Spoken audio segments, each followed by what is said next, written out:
Akuma Kira è uno sviluppatore interessante nel panorama dei videogiochi indie. È atipico, misterioso, oserei dire unico nel suo genere. Searching about myself, I find I have no anatomy. Uno sviluppatore che ho seguito con piacere sin da quando l'ho scoperto, una mente che ha saputo conquistarmi fin dal primo istante. I suoi videogiochi sono qualcosa che ti entra sotto pelle, un piccolo sussurro nel buio che cerca di rivelare attraverso paesaggi spogli, cori di vetro celati da una fitta nebbia e solitudine, il vero significato di terrore. Dalle prime mappe e livelli di Garry's Mod e Little Big Planet, alla creazione di Lag Studios insieme a un altro artista di nome AMG Shina, fino al successo nel mainstream con Spooky Jumpscare Mansion, Lost in Vivo e Lunaseed, avremo molto di cui parlare, cari cultisti. Parleremo di una persona che con le sue sole forze e i suoi mondi da incubo in testa ha lasciato un solco profondissimo all'interno del mondo videoludico indie.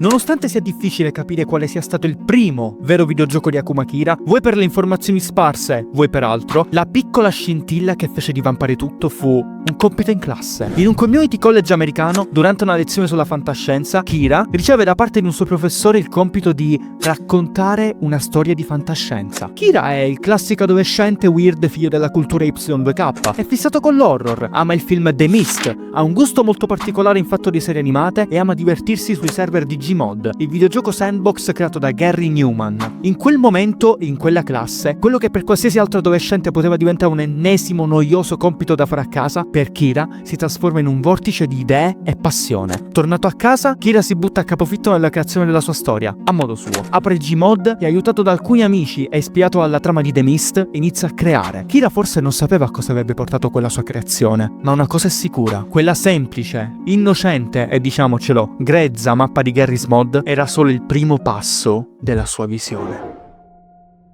Degli scienziati creano un portale che scatena l'ira di orrende creature interdimensionali che attaccano il nostro mondo e si mimetizzano sotto forma di ombre. Questa è la trama di Shadows Chapter 1, forse la prima creazione del nostro Kira. Non c'è molto da dire su questa mappa, è un prodotto grezzo, nato dalla pura e semplice passione dello sviluppatore per i videogiochi e la narrativa horror. È qualcosa di semplice e innocente, creato solo per stupire, ridere e divertirsi. Una piccola creazione amatoriale fatta da un adolescente Brony nella sua cameretta. Ma anche con tutta l'amatorialità di questo mondo, Shadows ha dei concept veramente interessanti, che rivedremo poi espandersi nei successivi lavori di Kira. Decorazioni terrificanti, bambole di porcellana che osservano ogni nostra mossa, ombre che ci fissano da lontano e un perenne senso di solitudine. Ma la cosa figa di questa mappa è la sua voglia di lasciare il segno. È fatta male, è grezza, ma ha creatività, pura, incontrollata creatività. Non si sa di preciso se il nostro caro Kira ricevette una A o una F quando presentò Shadows alla sua classe. Tutto quello che si sa è che la sua storia horror fantascientifica piacque parecchio, sia ai suoi amici che a un po' di persone nella comunità di Gmod. Ciò diede al nostro Kira la forza e l'ambizione di creare altri 2 capitoli di Shadows. Shadows capitolo 2 e Shadows capitolo 3 seguono più o meno la stessa linea del primo capitolo. Oltre a The Mist iniziano ad apparire altre evidenti ispirazioni, Silent Hill 2 e la creepypasta di Slenderman in primis. Anche questi capitoli sono molto grezzi e amatoriali, fatti solo per il puro gusto di creare e divertirsi, pieni di gag, roba strana e...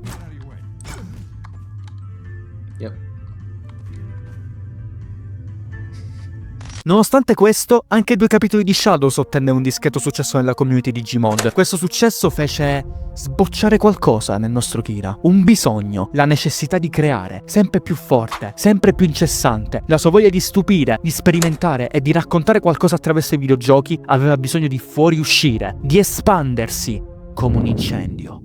Il suo desiderio di creare era così forte che Kira decise di aprire il suo studio di videogiochi personale, Lag Studios. Con questo nome, il nostro Kira riuscì persino a sviluppare e pubblicare un videogioco, il primo videogioco dello studio, Space Blaster Lines.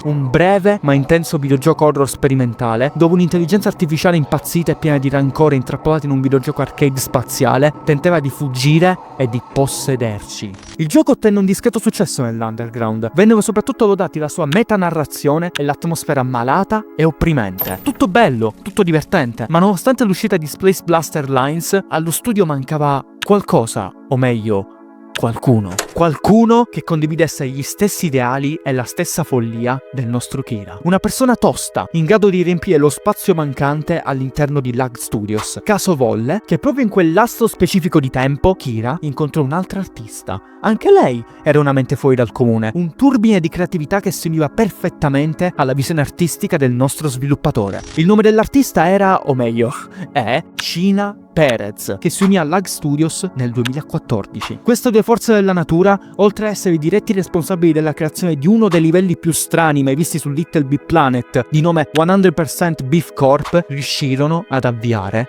Lag Studios, il loro piccolo studio tutto indie. Lo stesso studio che lascerà un solco indelebile nella community dei videogiochi indie horror. Lag Studios era qualcosa di strano, anche per gli standard dei nostri Kira e Sheena. Diviso in due luoghi ben distinti e con solo 2 membri ufficiali, il nuovo studio di videogiochi si mise subito in moto. L'obiettivo, che successivamente diventò anche lo slogan dello studio, era semplice: creare videogiochi non per tutti e non conformi in alcun modo con gli standard e i desideri altrui. Kira era il proprietario, il programmatore e il designer dello studio, che si occupava di dare la giusta dose di follia a ogni singolo titolo. Sheena invece era la programmatrice, la public relations manager e l'addetta al controllo qualità dei titoli. E grazie a lei e a tutta la sua pubblicità se Lag Studios iniziò ad avere gli occhi puntati addosso. Se tralasciamo uno stranissimo titolo di nome Minorcraft, contenente una grafica molto particolare, un'atmosfera stranissima, occhi, make-up e amputazioni, e un paio di titoli sviluppati tanto per il meme dal nostro Kira di nome Witch Dogs e Acto, il primo vero videogioco pubblicato da Lag Studios sotto la supervisione di AMG Sheena fu qualcosa di eccezionale. Una piccola bomba che riuscì a far esplodere la community indie e a ottenere un successo che né Akuma Kira né AMG Sheena potevano mai aspettarsi. Volete sapere il nome del gioco? Spooky's House of Jumpscares. Spooky's House of Jumpscares fu un vero e proprio fulmine a ciel sereno. Sviluppato come un'apparente parodia dei videogiochi survival horror che fanno un uso esagerato di jumpscare per far paura, il titolo di Kira e Sheena ci prende continuamente in giro, giocando sul falso senso di sicurezza e noia dovuto ai finti jumpscare del gioco e dell'atmosfera per nulla ansiogena. Spooky House of Jumpscares narra di una magione infestata, di cui nessuno sembra ricordarne la provenienza, un luogo composto da 1000 stanze diverse e terrori inimmaginabili che intrappola chiunque sia così stupido da esplorarle. I nemici principali del gioco saranno gli specimen, delle creature che vorranno farci morire di paura. Beh, più o meno. A prima occhiata questo gioco sembra una semplice presa in giro, qualcosa che non fa paura, creato al solo scopo di farsi beffa del giocatore. Ed è qui che ci sbagliamo. Man mano che andremo avanti nelle stanze, qualcosa cambierà. Le ambientazioni diventeranno meno allegre, meno buffe e sempre più oscure, malate ed inquietanti. Improvvisamente cominceremo ad avere ansia, verremo circondati da eventi inspiegabili, messaggi subliminali, suoni agghiaccianti, sangue, stanze che cambiano e si prendono gioco di noi e strane creature che ci daranno la caccia. E solo dopo qualche oretta di gioco ci renderemo conto di essere stati fregati alla grande. Siamo stati attirati dalla parodia, dalle risate, dai finti jumpscare e dalle stanze noiose. Ma non appena questa finta commedia svanirà e ci ritroveremo nel vero orrore, la botta che prenderemo sarà devastante e sarà impossibile evitarla. Spooky House of Jumpscares venne sviluppato in Game Maker Studio da quel folle di Kira e rilasciato ufficialmente il 23 ottobre del 2014. Anche Sheena fu di vitale importanza per lo sviluppo del gioco. Oltre alla realizzazione del titolo in sé, lei si occupò di pubblicizzarlo e interagire con le persone interessate al progetto. Le sue pubblicità attiravano le masse con una facilità incredibile. Finalmente, nel panorama indie horror, avevamo qualcosa di diverso, qualcosa di innovativo, qualcosa che rompeva gli schemi e ci faceva paura. Davvero paura. Il gioco ricevette ottime valutazioni, sia da pubblico che da critica, attirando le masse e incuriosendo sia la community indie che quella mainstream, e diventando in breve tempo un piccolo cult famosissimo. Video gameplay, fan art, persino un intero videogioco creato in Roblox che riuscirà poi in poco tempo a superare il titolo originale in termini di fama. Tutti questi elementi riuscirono a rendere Spooky House of Jumpscares il primo vero videogioco di successo di Lag Studios. Ecco, Forse diventò fin troppo famoso, perché dopo poco tempo Lag Studios si becca una denuncia colossale da parte di uno studio di videogiochi mobile chiamato Spooky House Studios. Motivo della denuncia? Violazione della SEO dello studio. Per evitare il processo in tribunale, il gioco cambiò titolo. Adesso non era più Spooky House of Jumpscares, ma semplicemente Spooky Jumpscare Mansion. Vabbè, dopo l'uscita di Spooky Jumpscare Mansion passavano un po' di anni. Il nostro Kira e la nostra Sheena continuavano a sfornare DLC dedicati al titolo, aggiungendo continuamente nuove creature e nuove stanze da esplorare. Tutto sembrava andare a gonfie vele per i due ragazzi e per il loro piccolo studio indie. I soldi c'erano, i fan c'erano e la creatività non mancava. Cosa sarebbe mai potuto andare storto? Spooky Jumpscare Mansion era fantastico e si meritava tutto il successo ricevuto, ma Akira, che fino ad adesso aveva sviluppato praticamente tutto, cominciava a stare stretto. Lo sviluppatore sentiva la necessità di uscire dalla comfort zone di Spooky Jumpscare Mansion. Aveva bisogno di espandersi, di sperimentare e di creare qualcosa di nuovo. Kira sentiva il bisogno di scavare dentro di sé, di far uscire attraverso la sua arte qualcosa di oscuro, che finora aveva solo fatto intravedere nei suoi precedenti titoli. Aveva bisogno di essere se stesso. Forse fu proprio questo il motivo per cui a un certo punto Lag Studios si sciolse. Sheena, che fino a quel momento aveva costruito a zero la fanbase dietro Spooky, capì le esigenze di Kira e lo lasciò andare. La ragazza non si perse d'animo, raccolse i pezzi mancanti, si diede forza e creò un nuovo studio insieme ad altri suoi amici e veterani dell'industria. Albino Moose Games, uno studio di videogiochi dedicato principalmente a Spooky Jumpscare Mansion e ad altri piccoli progetti. Potrei anche dire che Albino Moose ottenne il suo dovuto successo e che i buoni rapporti tra Kira e Sheena permisero ad entrambi di collaborare nuovamente per Spooky Jumpscare Mansion, ma questa è un'altra storia. Ritorniamo al nostro Akuma Kira. Ritrovatosi finalmente da solo, con molta più esperienza e tante nuove idee in testa, Akuma Kira si rimboccò subito le maniche e iniziò a lavorare ai suoi nuovi titoli. Il primo progetto da solista di Akuma Kira fu Sentient Interstellar Necromantic, un piccolo sparatutto arcade con navicelle spaziali e una tinta Lovecraftiana. L'obiettivo è semplice: vincere la guerra eterna contro il Sentient Interstellar Necromantic, un essere interdimensionale che può tranquillamente rientrare nella categoria del Cosmic Horror. Il gioco venne rilasciato in maniera completamente gratuita su itch.io e venne molto apprezzato dai giocatori, anche se ne venne parecchio criticata la difficoltà, alcuni bug e il difficilissimo codice segreto da decodificare per sbloccare il vero finale del gioco. Altri piccoli giochi degni di nota sono College Slam, un divertentissimo gioco di basket arcade dove verremo inseguiti da una palla da basket mostruosa, e Uktena 64, uno sparatutto horror old school con estetica Nintendo 64, dove dovremmo fermare l'avanzata di un virus che sta trasformando in maniera agghiacciante degli animali. Il sempre più crescente successo di Kira nella community indie horror gli permise persino di inserire il suo Uktena 64 all'interno della Dread X The Hunt Collection, una collezione di videogiochi horror con estetica old school fatti da sviluppatori indie in giro per tutto il mondo. Forse la più famosa. Questo ovviamente contribuì ancora di più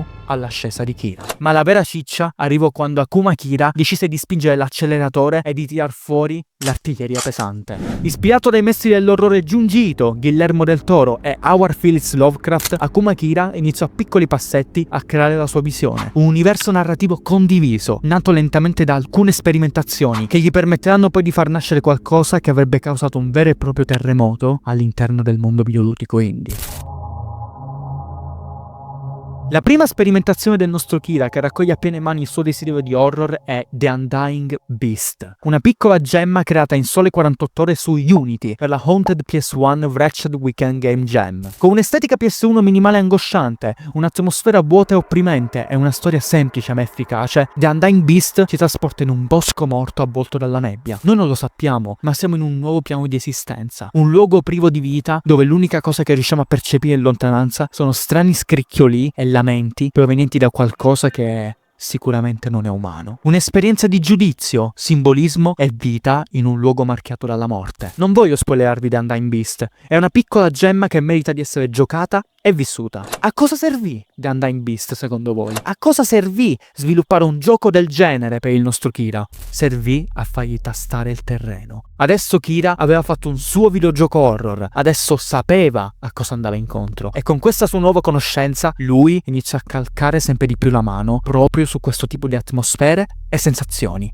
Tutto ad un solo scopo: distruggerci. E quale miglior modo di distruggere una persona se non con una delle paure più comuni dell'essere umano? L'oceano. Corpse Ocean è forse il titolo che più mi disturba delle piccole sperimentazioni horror di Kira. Sviluppato in soli 10 giorni per la Dread XP Dredge Develops Gem, Corpse Ocean ci rende il pilota di un piccolo sottomarino. La nostra missione è semplice: recuperare del materiale organico da una nave affondata.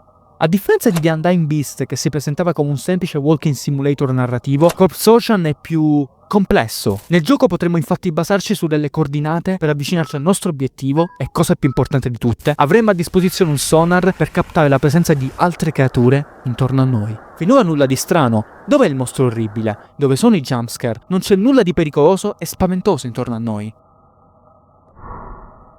Esattamente. Non c'è nulla di pericoloso intorno a noi, perché noi siamo già dentro il pericolo. L'oceano nella quale ci troveremo sarà buio come la pece. Per la maggior parte del tempo non vedremo nulla di tutto ciò che ci sta intorno, ma sentiremo tutto. E questa cosa ci farà impazzire. La pressione dell'oceano che mette alla prova il nostro piccolo sottomarino, i versi di qualche creatura marina che aspetta solo di fare una ricca colazione con noi, il buio e la paura che solo una situazione di estremo isolamento come questa può causare. Paura che fa ancora più effetto se si soffre di talassofobia. Corpse Ocean non è un semplice gioco horror, ma un durissimo test che metteva alla prova i nostri nervi e la nostra pazienza, mentre ci faremo mostrare in un tetro oceano di terrore nella speranza di recuperare qualcosa che forse alla fine della fiera è meglio lasciare lì, a marcire, sul fondo dell'abisso. E non c'è nulla di più spaventoso di dover navigare in un ambiente claustrofobico e buio mentre sei rinchiuso in un sottomarino claustrofobico e buio. Anche Corpse Ocean venne rilasciato in maniera completamente gratuita e fu molto apprezzato da giocatori e youtuber su internet. Kira finalmente ce l'aveva fatta e ha riuscito a trovare la sua dimensione, il suo stile nel narrare l'orrore videoludico. Adesso bisognava solo metterlo in pratica e dimostrare al mondo quanto la sua creatività potesse essere geniale e agghiacciante. Serviva qualcosa di nuovo, qualcosa che potesse rompere la quarta parete, qualcosa che potesse far provare proprio sulla pelle del giocatore un senso di ansia, terrore e angoscia, tutto alla Akuma Kira. Serviva un gioco che non era un gioco che sarebbe diventato tale solo grazie agli sforzi e alla pura immaginazione del giocatore. Serviva un gioco volutamente incompleto, oscuro e pieno di domande agghiaccianti sulla sua lore e su chi stava dietro al suo sviluppo. Serviva Basilisk.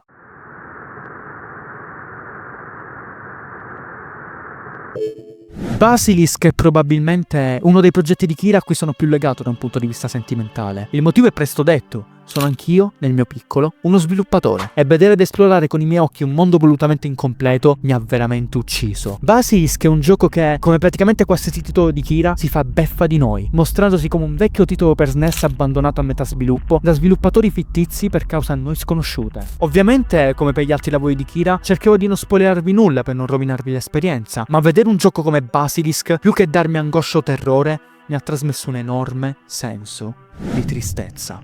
Basilisk è nel bene e nel male una storia che parla di sacrificio, un sacrificio atto a sconfiggere la parte più oscura e viscida di noi per un bene superiore. Siamo un cavaliere, il nostro compito è quello di uccidere il basilisco, l'essere maligno che ha rovinato il nostro regno, gettando solo morte, caos e disperazione intorno a noi. Cos'è il basilisco? Perché sta facendo tutto questo? E perché tutto intorno a noi sembra così spoglio, decadente, incompleto?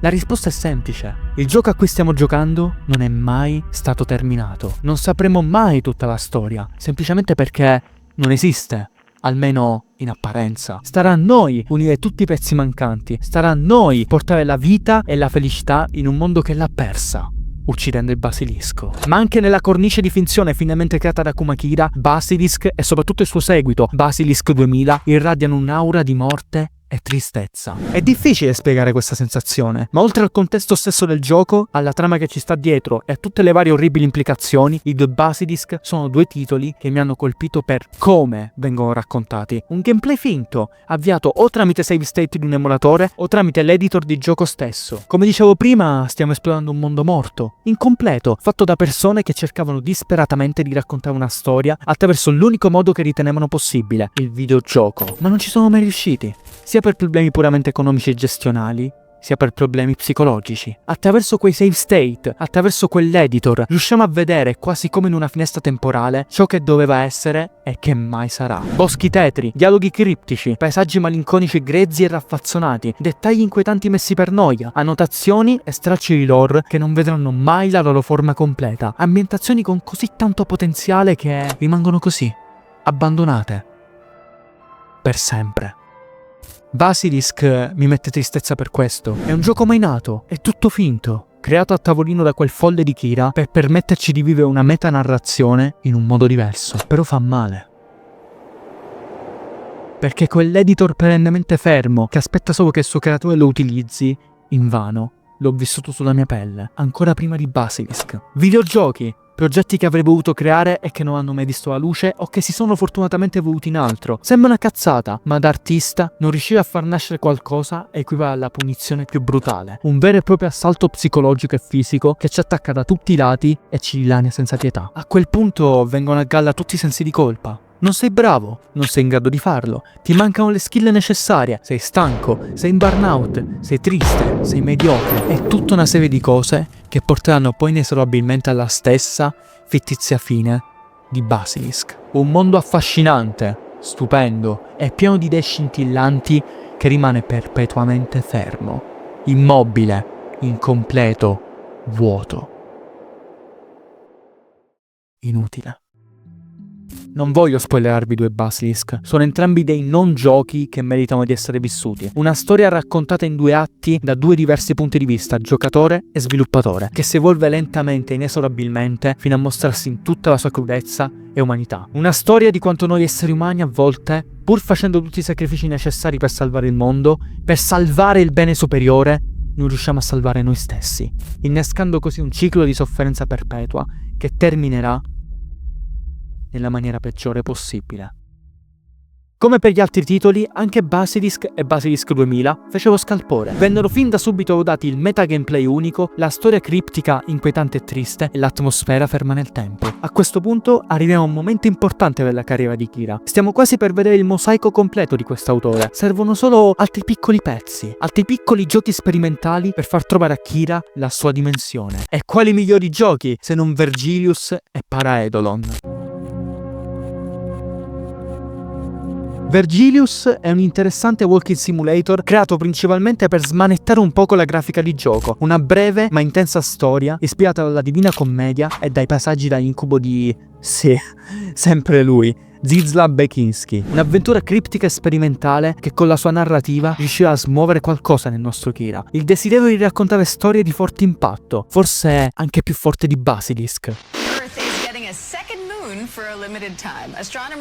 Paraedolon invece è qualcosa di peculiare, una breve avventura punta e clicca creata in una sola settimana per la Cosmic Horrors Gem 3 che unisce l'orrore cosmico puro ai disasters movie, in un certo senso. Un meteorite si sta pericolosamente avvicinando alla Terra, portando con sé una forza maligna, primordiale, completamente sconosciuta e per questo terrificante. La cosa che più mi piace di Paraedolon è la sua atmosfera, colori saturati distorti dal filtro VHS, NPC grotteschi che ci parlano con dialoghi criptici e questo perenne senso di nichilismo nell'aria riempiono questo gioco di una vibe che solo Akuma Kira è in grado di regalarci. Anche questo gioco, con la sua atmosfera maledetta e condannata, fu di ispirazione. Dopo l'uscita di Vergilius e Paraedolon, Kira era finalmente pronto. I suoi mondi da incubo potevano finalmente passare allo step successivo. Tutta questa sperimentazione, sia a livello grafico e di gameplay con Corpse Ocean, The Undying Beast e Paraedolon, che a livello puramente narrativo con Basilisk, Basilisk 2000 e Vergilius, poteva finalmente essere messa a dura prova. Finalmente Kira si sentiva pronto per creare qualcosa di nuovo, qualcosa che avrebbe sicuramente lasciato il segno, qualcosa che poteva e doveva far saltare ogni singolo giocatore dalla sedia. Una nuova, folle e oscura avventura, molto più complessa delle precedenti. Un racconto da incubo sulla claustrofobia. Lost in Vivo.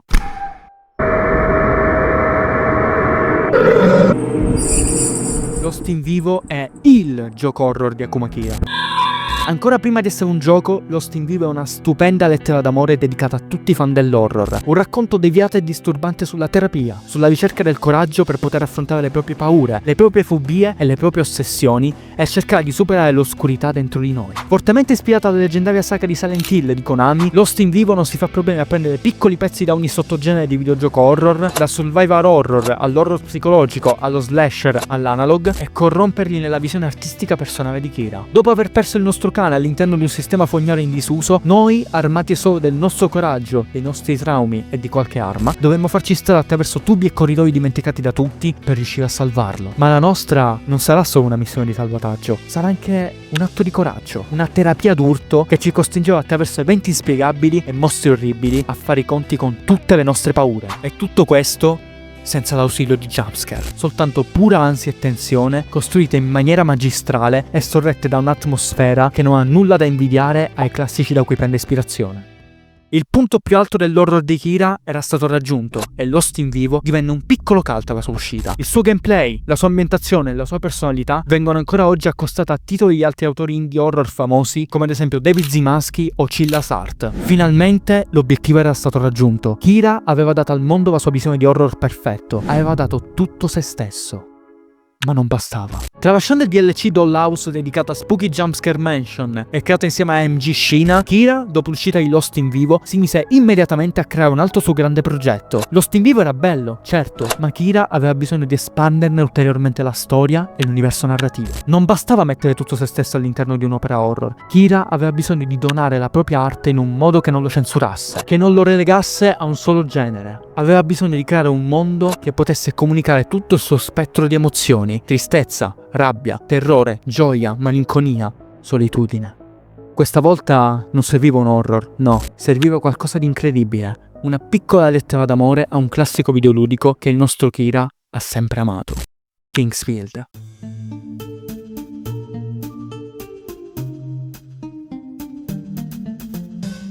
La saga di From Software, insieme a quella di Shadow Tower, sempre di From, fu di enorme ispirazione al nostro Kira per la creazione della sua opera. Bisognava far crollare le basi horror costruite con tanta fatica e ricreare, a partire dalle sue ceneri, un'ambientazione oscura, fantastica e malinconica. Un nuovo gioco, qualcosa che doveva una volta per tutte consacrare Kira all'interno del panorama indie. È inutile che io stia qui a mettervi hype, sapete già di quale titolo sto parlando.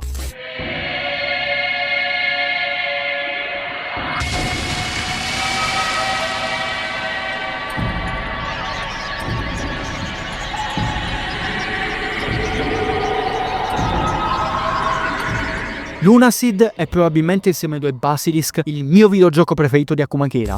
Niente più horror, niente più terrore, questa volta solo un enorme mondo sofferente e malinconico da esplorare. Lunaseed condivide insieme a Lost in Vivo l'universo narrativo. Entrambi i titoli si svolgono nello stesso mondo, ma ad anni di distanza l'uno dall'altro. Lunaseed, a differenza di Lost in Vivo, non è un survival horror, ma uno stupendo dungeon crawler in prima persona ispirato alle stupende saghe di Kingsfield, Shadow Tower e anche tutta la carrellata dei titoli Souls, dai. La vibe alla From Software c'è tutta: un mondo malato e sofferente, paesaggi malinconici e tristi, sussurri di epoche lontane, vita e morte che convivono in una tetra danza rinchiuse in caverne profondissime, tempi dissacrati abbandonati da chissà quanto tempo e accampamenti allagati. A differenza degli altri titoli di Kira, che erano abbastanza semplici in termini di gameplay, Lunaseed è forse uno dei suoi giochi più complessi. Il gameplay è quello di un dungeon crawler: bisogna esplorare, raccogliere oggetti e materiali utili alla nostra sopravvivenza, combattere, sia con armi convenzionali che magiche, migliorare il nostro equipaggiamento, parlare con NPC e scoprire a poco la triste storia dietro questa ambientazione malinconica. La trama di Lunaseed parla di una bestia gigante, un'entità sconosciuta che in una notte di luna piena avvolge il mondo in una nebbia velenosa, costringendo la civiltà umana a regredire in uno stato di regno feudale simil medievale, dove ogni dissidente, ogni diverso e ogni malato viene afferrato con la forza e gettato senza alcuna pietà all'interno del grande pozzo. Un enorme complesso di caverne e strutture sconosciute che si estende per chilometri e chilometri sottoterra. Noi impersoniamo proprio uno di questi diversi, un ladro, un povero disgraziato che si ritroverà proprio a causa dei suoi crimini in una parte sconosciuta del suo mondo, piena di insidie e circondata dalla tristezza. L'unica cosa a noi conosciuta che osserverà ogni nostro movimento all'interno dell'oscuro mondo di Lunaseed sarà la luna, che con i suoi raggi illuminerà l'ambiente, dando ai luoghi che esploreremo una vibe ancora più malinconica. Tralasciando l'atmosfera in sé, lo stile grafico che strizza l'occhio alle vecchie glorie di From Software e il gameplay, Lunaseed è un gioco che ama prendersi il suo tempo. Ogni luogo, ogni angolo delle caverne nasconde qualcosa che ci chiede di fermarci, prendere un bel respiro e di immergerci completamente nell'atmosfera. Ogni luogo in Lunaseed, dalla rest area più piccola e insignificante al dungeon più complesso e stratificato, contiene una potenza narrativa e visiva che mi ha semplicemente devastato. Le cascate che insieme alla luce cercano di donare un briciolo di vita a un luogo altrimenti condannato alla morte. Mostri aggressivi che prediligono l'oscurità e aspettano un nostro passo falso per accerchiarci e distruggerci. Le piccole backstory degli NPC, così semplici ma allo stesso tempo così tristi, che ci fanno gonfiare il cuore di angoscia. Se prendiamo tutti questi elementi singolarmente, forse sarà difficile provare tutte le emozioni che vi sto descrivendo, ma se uniamo tutto insieme, allora avremo questo, un mondo decadente, affascinante, piegato dalla morte e dalla devastazione e allo stesso tempo avvolto dalla bellezza della luna. Con paura, curiosità e fascinazione. Un gioco. Un mondo così sincero, così imperfetto, ma così reale, da riuscire a farmi immergere completamente. Pochi giochi riescono a fare questa cosa. Le host di Lunaseed, composte quasi interamente da Akuma Kira, poi si incastrano perfettamente nel contesto, creando una vera e propria fiaba corrotta che ci rimarrà nel cuore per un bel po' di tempo.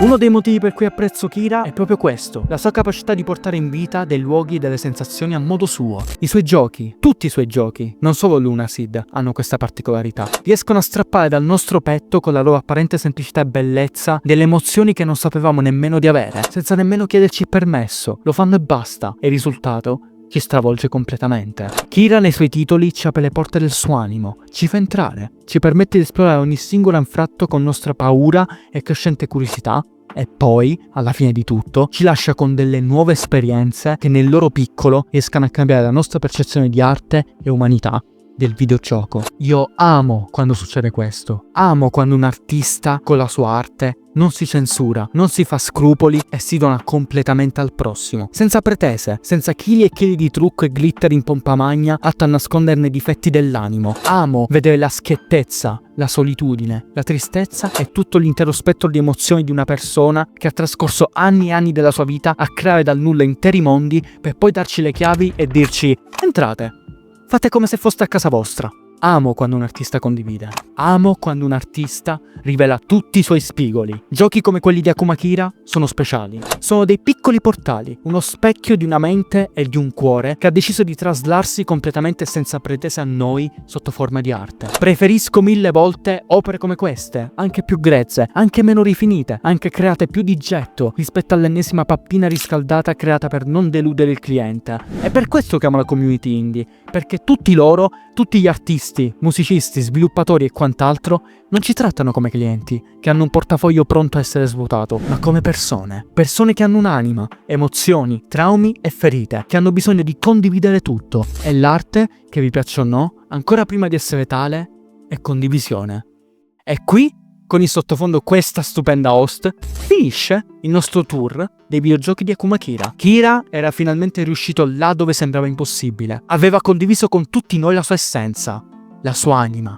La vera domanda è: chissà cosa starà facendo adesso? Beh, ha appena finito di lavorare a un prequel di Lunaseed sviluppato con l'engine Sword of Moonlight, un engine fan-made molto utilizzato verso la fine degli anni 90 e inizi del 2000 per creare videogiochi simili a Kingsfield. Non so davvero cosa aspettarmi da questo suo nuovo titolo, ma una cosa è certa: se avrà anche solo metà dell'anima e dell'amore mostrati nei suoi giochi precedenti, per me sarà una bomba. Che voi siete artisti, musicisti, programmatori, content creator o altro, per favore, non censuratevi mai quando create. Buttate fuori tutto nella vostra arte, anche se fa paura, anche se non è felice, anche se è marcio. Fatelo non solo per voi stessi, ma anche per la persona che vi sta accanto. Il mondo ha bisogno di sincerità. Grazie di cuore per la visione, davvero. E grazie a te, Akuma Kira. Mi raccomando, con il tuo prossimo progetto facci impazzire davanti alla luna, come sempre.